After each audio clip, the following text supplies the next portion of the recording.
Un monsieur avait deux fils bien-aimés. Il dira au premier fils, « Je veux bien que tu viennes travailler dans ma vigne. » Le premier fils dira alors à son père, « Je ne veux pas. » Mais plus tard, il montra du regret et y alla. Mais le deuxième fils, lorsque le père a fait la même chose en lui disant, « Peux-tu venir travailler dans ma vigne ?» Le second dira alors à son père, « Je veux bien, Seigneur. » Mais il n'y alla pas. Et après, on posa la question, qui donc de ces deux a fait la volonté du Père? Est-ce le premier qui a dit je ne veux pas, mais plus tard a achevé la course? Ou le deuxième qui a dit je veux bien, mais s'est arrêté au milieu de la course?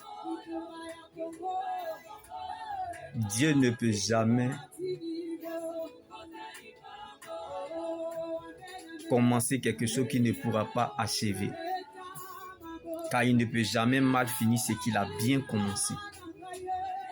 Donc, bien-aimé, tu ne peux pas combattre si tu n'es pas armé. Parce que c'est très facile de prêcher que de rester ou demeurer devant la face de Dieu. Donc, vaut mieux grandir en secret avec Dieu que devant la foule. Car la recherche de l'approbation des hommes peut finalement vous détourner de la voie de Dieu. La gloire qui attire le regard des hommes vers les hommes, comme Dieu a rejeté Saül. Prêcher ne veut pas dire adorer Jésus. Car bien aimé, dire qu'on est chrétien, c'est facile, tout le monde peut le dire. Mais rester chrétien jusqu'à la fin, c'est une autre chose. Car la vie chrétienne va au-delà des réalités de la foi. Donc la foi est appelée à traverser les difficultés. La course ne s'arrête pas au milieu, comme le second fils, mais plutôt à la fin. Car la fin de toute chose sur la terre vaut mieux que son commencement. Car la fin de toute personne sur la terre est le commencement de son éternité. Donc ce que nous vivons sur la terre prépare ce que nous allons vivre dans l'éternité. Donc chacun prépare sa mort par sa manière de vivre. Car nous appelons le futur de ce que nous conjuguons dans le présent. Être chrétien, c'est bon. Mais cela ne suffit pas, car c'est tout un combat. Nous voulons gouverner selon le monde de Dieu, dans le monde que le diable gouverne. Nous sommes confrontés parfois à des combats inattendus. Ça nous arrive et nous tombons dedans. Mais par notre persévérance, nous sortons de là plus que vainqueurs. Donc, c'est beau, c'est très chic d'avoir adopté, bien-aimé, une persévérance en début d'année. Mais mieux de persévérer jusqu'à la fin. La prière de la persévérance. L'attitude de la persévérance jusqu'à la fin.